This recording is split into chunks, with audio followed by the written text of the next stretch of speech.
Hey guys, and welcome to Team Amazin's Road to WrestleMania. Now tomorrow is WrestleMania 30, and we have a lot of matches that we are looking forward to and want to predict. So this is why we have the video. I am Kaori and joining me as always, and I can't do without her, is Ann Campea. Woo! What's up, everybody? We're excited to be talking about WrestleMania. Yes, absolutely. I'm excited that WrestleMania 31 is going to be in California next year. So I will be there. I just want to say that because I'm going to be more excited about that. But this show actually is pretty stacked. I'm looking forward to 30 more than I was last year. And we're just going to run by the matches and we're going to talk about our predictions as well. So first match is a pre-show match, and I'm a little upset that this match is a pre-show and not in the actual pay-per-view per se. And it's only going to be exclusively available on the WWE Network. Is the tag team title match, The Shield versus Kane and New Age Outlaws. Oh my gosh, I'm reading my notes and that's not right. We can talk about that one. Well, we'll get there. The tag team title match, because it wouldn't make sense if it was a Shield, but tag team title match, the Usos versus Real Americans versus Los Matadores and another one, which I forget because they're not going to win. Ryback, that's right. Yeah.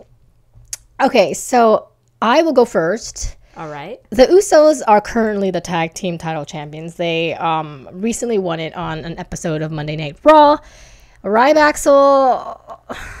it works well for Curtis Axel, but it doesn't work well for Ryback. That's my opinion. Los Matadores worked better as Primo and Epico. I love the Real Americans. I think if the Usos have any form of challenge in this match, it's definitely going to be with the Real Americans. But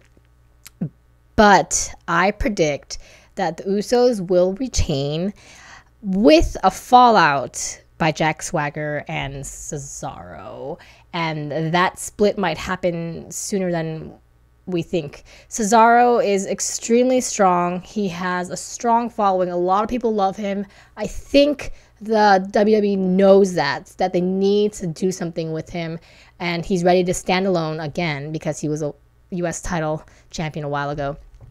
But for now, the Usos are going to get the win, and it's going to cause the end of the Real Americans. I completely agree with everything you just said. Oh, nice. Not just because we're awesome and Team Amazing, but that's exactly what I have, is that the Usos will retain the title. I think they've been building up this whole conflict between the Real Americans that I think WrestleMania is the perfect time to showcase this kind of breaking away of some sort that Cesaro has rightfully deserved at this point. I think it's time for his push to stand alone again. And I don't see them winning the title from the Usos. And then I've always had an issue, and tell me if this is the bad thing to think about, but anytime these tag teams are kind of manufactured, meaning like they took Ryback and they took Axel and they put them together.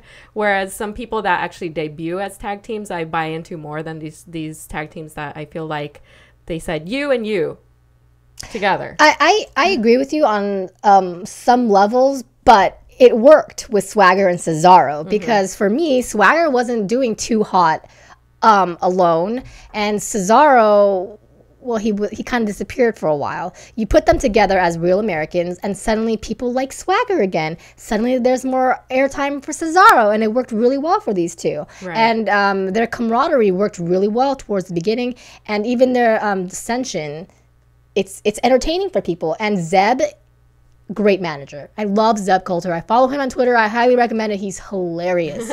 So where does he go then? Let's just hypothetically, before we get to the next prediction, if they break up, who does he side with? I think he would end up siding with Swagger. Okay. In last night's episode of SmackDown, Zeb Coulter actually slapped Cesaro. So it was pretty funny. I'm not supposed to be funny, but entertaining, I'll call it. But yeah, about the whole idea of creating a tag team and bringing them onto TV, or having two individuals becoming a tag team. It worked for the Real Americans. And actually having a tag team debut, for me, it didn't work for Los Matadores. Yeah. So it depends. That's one of those that I don't even. I'm sorry. I totally even forgot that they were a part of this match. That's how much I care about them. So yeah. I mean, for Los Matadores, they are more entertaining because of El Torito, and only because of El Torito. I think many people would rather have them just be Primo and Epico. Just have them come back. But all right, so that completes our pre-show prediction, and then we go into WrestleMania 30. Hosting this year is the Real American, Hulk Hogan. Woo! Yeah, that's pretty cool. Very amped and hyped. We'll see how he does. He's a little old. What do they mean by host? Because typically they don't have a host, right? So what do you think is the purpose for this? Maybe like a decorated ring announcer, a hype guy, selling out promos. He might have a very important role in one of the matches that we don't know yet. Which one would you think? If he's going to interfere or do anything in any of these matches, which one is it? I honestly think if he was going to interfere, it would probably be for Daniel Bryan. Yes. Okay. For Daniel Bryan. All right. I don't see any connections to anybody, and obviously you follow more closely than I do, so I'm just curious. But we'll see. Yeah. I also saw Steve Austin had stepped off a plane, and he's actually there somewhere too. Yeah, they say he's going to be there. That would be cool. But we don't know that for certain yet. I hope so. I'm a big fan. Yeah. Well, definitely. Yeah. All right, so let's talk about this match, the Shield versus Kane and New Age Outlaws. I think the Shield, they're gonna win, but I think that it's going to be at a cost for the Shield. I think Roman Reigns is going to completely shine, and it's gonna cause the dissension of this trio. Because I am a long and dire fan of the New Age Outlaws, I'm going to pick them to win, and I'm laughing as I say it because it's probably not going to happen, but I love them. I've always been a fan of theirs, so I will always pick them. If Goldust was in a match, I would always pick him, my favorite. So I don't see it happening, though that my prediction is probably going to be wrong, because I am with Kaori thinking that they've been building up this tension between the members of the Shield, so I can totally see what she said happening, some sort of dissension. They'll probably win, and then they'll probably not end up being friends after that. Yes, and we're all kind of looking forward to it. The Shield has had a tough road for the past couple months, breaking up, getting back to, well, not breaking up, but teasing that there might be having a falling out, but not. So I think this might be the night. All right, the next one, let's talk about the Andre the Giant Memorial Battle Royale. There are 30 people. You don't need to list all of them either. I will not list all of them. And there are still 3 spots as of now available. So we don't know who the last 3 mystery people are. So this is a really tough one on who we predict will win. I know a lot of people are saying, oh, Rusev is going to be number 28, 29, or 30, and he's going to go win. I do predict that he is going to be one of the remaining slots. I think he's going to pull a tough show, and he's going to show his strength and wow the crowd, but I don't think it's his night. I think the winner of the Giant Memorial is going to be a Giant, and I think Big Show is going to get it. I've been hearing that they've been pushing Big Show as the obvious winner of this Royale. And plus, it's Andre the Giant Memorial. Like, who else would be more fitting? That's what I'm saying. And the thing is, it does kind of complicate things when they're pushing him so hard. Sometimes it makes me think they're pushing it So it's not going to happen. But no, I think he deserves it because he's a giant. And that sounds so cheesy, but it's the first one. What more could you want? And we have to just ignore the fact that the Great Khali is in it. He's also a giant, but I would never ever see him winning any of these things. Bless his heart. I'm sorry. I am more curious, though, as to who these 3 last entrants are going to be, because they typically like to reserve these spots for some of the comeback people. Do you have any predictions? I haven't read anything. I mean, I heard that they were at some point trying to get Sting to come back, but I think that has fallen through for WrestleMania. But I don't know. I'm excited, though. I wish I could hear the crash sound and have Austin come out, but I know that will never happen. I think that's just in my dreams. I have a pipe dream that Cesaro, after being pissed off with Swagger, is going to get in the ring and cause some damage. I hope he does. We don't know. I don't think that's going to happen, though, but I would love for that to happen. That would be cool. Yeah. Maybe Yoshitatsu, because I like Yoshitatsu. But yeah, I think that Big Show is going to win. You know what? Maybe Hogan might come in. Maybe he might get destroyed. I know. He would need to come in as the 30th person. Yeah. In that Royale. Or maybe Bad News Barrett will go in, which will be great. I like Bad News Barrett. Okay, so let's move on and let's talk about who was the next one, because as you can tell, my Divas. notes. Here we go, the Divas. This is a Vicky Guerrero Divas Championship Invitational, and the stipulation for this is you win by pinfall. You do not have to pin the Divas champion. You just have to pin somebody. The first one who pins whoever wins. Basically saying Eva Marie can pin, I don't know, Oksana and become Divas champion. That would be upsetting, not for us, but imagine all the Divas that have worked so hard and giving it to her. That would be upsetting. Yeah. That being said, I don't like the way they're doing this. I'm just going to say it. I think that it's ridiculous that that's the stipulation. I think AJ is going to retain, and I think it's going to cause a rift. I think AJ is going to retain in a manner that she almost loses because Tamina does something. Or AJ might even pin Tamina. Yeah. And so the next day, AJ and Tamina start a Divas, finally another storyline.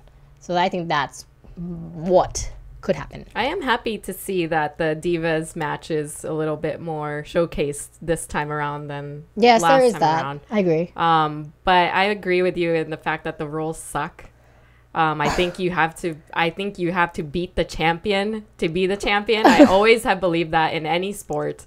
So the fact that you don't have to pin AJ to win, I don't like it. I'm not with it either. But I do think I'm with you on the fact that she will retain the title. I don't see any of these other competitors even coming close to winning. And I can see the whole struggle with Tamina as well. I think there's a theme going on here where there's a lot of these kind of relationships going into WrestleMania that are potentially going to be broken by the end of it. That's a really good point. I think a lot of people have expectations of huge storyline twists at WrestleMania, and that's a great place for people to have their WrestleMania moment, have WrestleMania glory, and new storylines develop.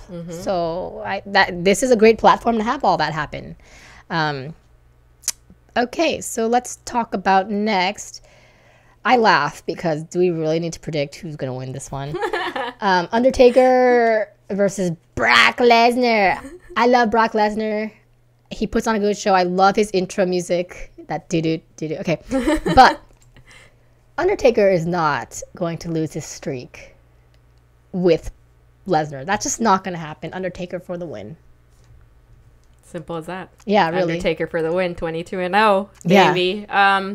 If he was ever going to job to anybody, it should have been Triple H. I thought that match was epic, and the fact that he didn't, and he continues to fight every WrestleMania, I just don't know who that person would be that he would lose to at this point. He can just retire. Yeah, I hope that's the case. I hope that it doesn't end in a loss, and I hope that it doesn't end in a loss to somebody like Brock Lesnar, because I'm with you. As much as I love Brock, he can't be the one to lose, to be the one loss on Undertaker's No. record. No way. No. I would never buy it. And whoever beats that streak, should that day come, I mean, that's going to be the WWE, like, golden child, golden boy. Yep. It has to be. I don't know who that is right now. I can't see anyone doing it either. Yeah. I think, first thing is, it's John Cena, but nah, he's not my golden boy by any means. But speaking of John Cena, he also has a match versus Bray Wyatt. So John Cena and Bray Wyatt have been having a feud for a while, and I'm actually really looking forward to this match. Yeah. This might be the show stealer. Yeah. This is a hard prediction, but because he's been in the industry for 12 plus years, he's building a legacy. The WWE loves him. I think it's going to be John Cena. I think both of them, either of them don't need to win. John Cena is not going to get hurt by losing. I don't think Bray Wyatt will get hurt by losing because he's so popular. And basically both of them don't need a win. But yeah, I think that John Cena is going to get it. Okay. I'm actually picking Bray. Okay. I think, partly because my brother is a huge fan of this guy, and so whatever my brother likes, I like, because we're just like that. So I'm going to push for Bray to win this. I understand that neither of them needs this type of push, but a win at WrestleMania is a win at WrestleMania, right? So for Bray, this would be amazing. I think it would just further push him along this path he's on to be a huge, huge star. And for somebody to lose at WrestleMania, I think John Cena is the right guy. I know he's a company man, and he would understand if he had to lose to Bray in this match. So I could totally see him being okay with that too. Yeah. All right. And now we have Daniel Bryan versus Triple H. This is a match, so the winner will enter the WWE World Heavyweight Championship title match. That thing is so long now that two titles have gotten together. I'm going to be balls to the wall and say that it's going to be a draw. I think that neither of them are going to win over the other. There might be DQ or something crazy, and they're both going to enter the final match. Yeah, I see that happening too. Any match where Triple H is involved, I think there's always going to be some sort of shenanigans and something where maybe he wins, but he wins and then he's DQ'd or whatever. Whatever the case is, I could see that happening to where let's just throw both of them in that final match. If I had to make a choice, that's a hard one because I like both of these people, but I will always be a long and lived fan of Triple H, so I would pick him for that. If I had to pick one, but my first one is both of them, I would say Daniel Bryan for the win. Yeah. Okay. Which leads to our final match of the night. Again, the WWE World Heavyweight title match. Okay, it's between reigning champion Orton, Royal Rumble winner Batista, and question mark. Yeah. I think Bryan's going to get it. I think it's Bryan's moment. I think if he doesn't win, we riot. That's what I think. I think the WWE needs to give it to him because in giving it to him, he's giving it to the universe. And it's very important that he gets this tomorrow. I don't see it going any other way but that. I mean, all the events leading up to WrestleMania, all of this hype with Daniel Bryan, every single week we are seeing a push for Daniel Bryan. I can't see it going to anyone else. Batista, people would riot. People would probably just stop watching wrestling if he won. Randy Orton, he's had it for a while, so maybe I can't see him retaining the title, but if we see Triple H in there, I wouldn't see him winning either. So it's the right time. I agree. For Daniel Bryan to win. I agree. And we're talking about the right time. A part of me, and I just want to say this, there needs to be a reset button for these titles because Dean Ambrose has a U.S. Title, and he hasn't done anything with it. Big E has the Intercontinental title. Not much is happening. AJ has the Divas title. She's had it for a very long time. There's not much of a storyline happening. And now we have the World Heavyweight title and the WWE title merged into a double title, and Randy Orton has it. I feel like they need to really define these titles right now because it's just getting lost. Preach on, my friend. I think so too. It's just like convoluted like boxing is, where there's like 50 million titles for every single weight class. It's like before, when you had a title, it was an honor because you were probably one of 2 champions. I mean, there was maybe 3 belts at the time, the tag team, the Intercontinental, and then the main heavy championship belt. And now there's what? You counted like 5, 6 belts that you and just they're not even defending them, except so bad. Yeah, I mean, in this WrestleMania, the only ones that are defending them, the Divas, but this is a ridiculous stipulation to begin with, so I don't even know what to make of this. The tag team in a pre-show, and then this double belt thing that Randy Orton is defending. There needs to be more defense and more usage of these championships, more glory. That's all I gotta say about that. I like it. I like that soapbox you were just on because it's a good thing to put out there. Tell us if you guys agree. Yeah, let us know what you would like to see. And that concludes our WrestleMania predictions and our road to WrestleMania, because we will be tuning in. We hopefully will not have any trouble with the network. Hopefully you guys don't either. And let us know what you predict. Let us know why and why not, or anything like that. In the meantime, I'm Kaori, and you can follow me, Kaorious, on Twitter as well as Instagram. And what about you? And you can follow me at Ann Campea. And you can follow the crew right here, the 2-man, woman crew, Team Amazing. And we will catch you guys on our next show, be it for Arrow, Game of Thrones, Firefly, Team Amazing News. Follow us all here at Movie Blog TV on the YouTube channel. And we will catch you guys very, very soon. Have a good weekend.